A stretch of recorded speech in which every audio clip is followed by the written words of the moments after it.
Bonjour à tous et bienvenue dans cette édition spéciale consacrée à la reconversion. On va s'intéresser à l'aspect psychologique et mental de la chose avec nos deux invités. Alors, tout d'abord, Carole Carrière, bonjour. Bonjour. Vous êtes docteur en médecine holistique, experte en neurosciences. Vous accompagnez depuis longtemps des personnes en transition de vie et vous êtes également présidente d'une association, c'est Au-delà de la résilience France Outre-mer, où là vous accompagnez notamment des femmes en reconversion, c'est ça? Mais pas que. Mais Également les enfants. D'accord, vraiment un accompagnement très femmes et enfants. Et à côté, en face de vous, Christophe Médici, bonjour. Bonjour Jérôme, bonjour à tous les téléspectateurs. Voilà, alors vous êtes psychosociologue, formateur, coach et surtout auteur de nombreux livres, près de... Le 22e vient de sortir hier. Dont notamment un livre dont on va parler dans cette émission, c'est « Libérez votre cerveau de saboteur et réussissez enfin tout ce que vous entreprenez ». On va en parler, mais tout d'abord, ma première question, elle est pour vous, Carole. C'est quand on rentre dans une démarche de reconversion, la première des choses à faire, c'est un travail sur soi? Oui, et il est primordial. Il est primordial parce que lorsqu'on rentre dans un travail de reconversion, la plupart du temps, et voire à 99% des cas, c'est qu'on est face à une blessure et face à... où là, on a besoin de se sauver soi-même. Se sauver soi-même, c'est aller vers quelque chose où on se sent mieux. Et pour ça, va y avoir un travail sur qui on est, ce à quoi on aspire et surtout de la manière où il va falloir l'aborder. Et c'est là qu'on intervient auprès des femmes parce qu'il est important de savoir qu'est-ce qui a pu se passer. Il y a des fois, il peut y avoir des violences. Quand on parle de violence, ce ne sont pas que les violences physiques. Il y a les violences psychologiques. Il y a tout ce qui est... Puis aujourd'hui, on est quand même... Psychologique, sociétal. Sociétal. Aujourd'hui, au niveau des burn-out, c'est entre 2 et 3 millions de Français qui sont en phase de burn-out. Donc, c'est quelque chose à prendre très au sérieux. Les mises au placard et la Covid-19 n'a pas arrangé les choses. C'est quelque chose qu'on ne peut pas faire tout seul, qu'il faut se faire accompagner parce que généralement, alors, on a un saboteur dans notre cerveau et il faut s'en libérer. C'est ça le plus grand ennemi dans ce travail sur soi, c'est soi-même. Jérôme, ça me fait rire ce que vous dites parce que vous savez, à la vingtaine, j'ai fait du théâtre.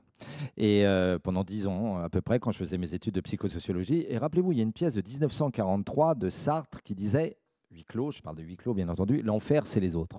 Or, l'enfer, c'est pas forcément les autres. Les autres, ça peut être le paradis aussi. Hein. Vous savez que je suis le fondateur de la méthode haute qualité relationnelle depuis 10 ans. Une relation, on en est toujours co-auteur, co-scénariste et co-responsable. Non, je le dis à tous nos téléspectateurs, l'enfer, c'est notre saboteur. Et je m'y mets dedans, même si je suis un spécialiste de ça, parce que votre saboteur, il est là pour tout vous faire rater votre vie professionnelle, la reconversion dont acte, et on est un formidable salon dont la France a besoin en ce moment, mais il y a beaucoup de gens qui la ratent, leur reconversion, à cause de leur saboteur. Et d'ailleurs, je vais faire une conférence au cours du salon sur comment éviter de se saboter dans la vie, parce que là, on va faire lever la main à tous les gens, et il y aurait chez les téléspectateurs, qui n'a jamais saboté une histoire d'amour, un entretien d'embauche, un poste, et ça, évidemment, Jérôme, c'est les 3/4 du temps complètement inconscient. Tout ce dont je parle là, et là, ce livre permet... J'adore écrire des self-help books, moi, comme on dit aux États-Unis. Ça tombe bien, j'avais l'impression d'avoir devant moi Oprah Winfrey. Et moi qui rêve de son émission. Vous savez que je fais beaucoup de médias aussi. Hein. Je suis un homme de médias depuis 20 ans, donc j'ai énormément d'émissions. Et c'est ça la question. La question, c'est que je crois, et c'est pour ça qu'on est très complémentaires, si on n'est pas accompagné, ça ne va pas être simple. On est d'accord? Parce que seul, on a des zones aveugles, des zones d'ombre. Et on ne peut pas y arriver tout seul. Alors, quand on parle d'accompagnement, il y a des styles différents. À vous écouter, c'est des styles un petit peu différents. Vous, Carole Carrière, comment vous travaillez avec les personnes que vous accompagnez? Alors, la manière dont on travaille, il y en a plusieurs, puisque chaque individu est différent. Donc, la plupart du temps, on fait d'abord des interviews individuelles. Il est hors de question de faire ce qu'on appelle des réunions de masse, parce que ça n'existe pas. Et tous les gens que vous entendez qui vous proposent des masterclass à 10, 15, 20 personnes, il faut arrêter. Lorsqu'on est sur de la reconversion, on est sur soi, sur comment on voit les choses. Et puis, c'est surtout... Il y a quelque chose. Lorsqu'on rentre dans une entreprise, et ça va parler à beaucoup de salariés, dans toutes les entreprises, on a une charte d'entreprise. Mais est-ce que les gens font leur charte émotionnelle? Et nous, on la construit avant de commencer, quoi que ce soit. Donc c'est vraiment l'intelligence émotionnelle. Mais vous vous appuyez aussi sur l'hypnose, la sophrologie, la naturopathie. C'est holistique, c'est étonnant. Alors, c'est-à-dire que lorsque j'ai commencé à vraiment m'intéresser, quand j'ai commencé les neurosciences, ben, tout le reste est devenu une évidence parce que on avance, au fur et à mesure qu'on avance, on se dit oui, mais si je suis confronté à ça, il faut que je puisse répondre à ça, il faut que je fasse ça, il faut que je fasse ça. Et derrière, on se dit, mais après, il faut lâcher. Et c'est là où on est vraiment complémentaires parce que derrière, ben, il faut que la personne elle soit coachée, mais avec des bases solides. Et il faut qu'on travaille vraiment là-dessus. Donc, lorsqu'on va avoir une personne où elle a subi des violences, où c'était de l'attaque frontale, on sait que cette personne en reconversion, on ne va pas pouvoir la mettre avec de l'accueil au public. Sauf si derrière, on a travaillé sur tous ces traumatismes et ainsi de suite. Parce que si on va directement à la coacher, lui dire bah, c'est le métier qu'il vous faut, et on lui dit bah, c'est là qu'il y a de la place, et puis de toute façon, il faut aller payer les factures, on n'est pas dans de la reconversion choisie, on est dans de la reconversion subie. Oui, alors, Carole est très dans l'accompagnement proche. Vous, à travers vos livres, c'est plutôt de l'auto-accompagnement que vous proposez, mais vous êtes aussi coach. Donc, oui, je suis coach voilà. en confiance en soi, coach de vie, on appelle ça aux États-Unis life coach. Moi, je pars de l'idée qu'il y a une stat qui est sortie là. Vous avez, soyons clairs avec tous nos téléspectateurs, Jérôme, 70% des êtres humains, quand on les interroge selon l'INSEE, qui font un gagne-pain. On est d'accord? Or, moi, j'estime que tout être humain aurait le choix de vivre sa mission de vie. Alors, on a une vision, je viens de sortir un autre livre il y a un an qui s'appelle Découvrir sa mission de vie par la mélothérapie. On a une vision un peu essentialiste des choses avec mon meilleur ami qui est psychanalyste jungien avec qui j'ai écrit ce livre. On est persuadé que quand on est là-haut, excusez-moi, là je vais monter un petit peu, on choisit cette mission de vie et en bas, on a loisir de l'incarner, de la vivre. Sauf que, et c'est tout le sens de ce formidable salon Génération Reconversion, sauf que tu as 70% des gens qui sont à côté et pas alignés à leur mission de vie pour X raisons. Hein. J'en parlerai lors de mes conférences. D'abord parce qu'ils ont vécu des traumas d'enfance. Ensuite parce qu'il y a un gros saboteur qui leur dit « t'as pas le droit de vivre la vie de tes rêves ». Vous vous rendez compte, je vais prendre un exemple concret. Prenons Sandra, qui vient de faire un de mes stages de 2 jours à la haute qualité relationnelle. Pourquoi Jérôme, quand on lui dit « ah ben j'étais chanteuse, j'adorais chanter, on me disait que j'avais énormément de talent, d'accord, et j'ai fait le conservatoire et à 17 ans j'ai arrêté ». Pourquoi elle arrête? Parce que d'abord, elle a eu des personnes extérieures à elle-même qui lui ont dit « écoute, c'est pas un métier, puis il y a beaucoup d'appelés, peu d'élus, et donc fais attention, allez, fais une école de commerce ». Et Sandra, elle a 45 ans, certes, d'aspect extérieur, tous les téléspectateurs vont se rendre compte, on peut imaginer qu'elle a réussi sa vie. Elle a un mari gentil, 3 enfants, elle est directrice commerciale de X boîte, on ne va pas donner nom, sauf que, est-ce qu'elle est, elle est dans sa mission de vie? Non, elle rêvait d'être une grande chanteuse. Et à un moment donné, elle va peut-être venir à Génération Reconversion, parce que moi, je me suis toujours posé cette question, et je pense que ça va vous parler à vous aussi. Tout être humain, Jérôme, vous aussi d'ailleurs, et tous nos téléspectateurs, se posent un jour la question, et on n'attend pas 80 ans pour se la poser, hein, à 15, à 17, à 25, à 35, à 45, à 88. Suis-je en train de la réussir ou de la rater, ma vie? Or, moi, je suis persuadé, vous savez, dès 2009, et je finirai là-dessus, tiens, c'est complètement l'actualité. Il y a un monsieur dont on entend beaucoup parler aujourd'hui.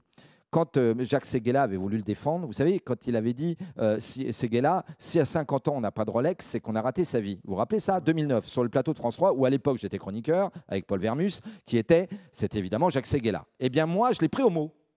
Et j'ai écrit un livre qui a été un best-seller à ce moment-là, qui s'appelait, je vais faire rire les téléspectateurs, L'homme sans Rolex. Qu'est-ce que réussir sa vie en temps de crise? Je me suis retrouvé face à ces gars-là à la télé, à France Télé, qui n'avaient rien compris d'ailleurs, parce qu'ils me disaient « Oh bah Christophe, Médicis, il ne veut pas de Rolex !»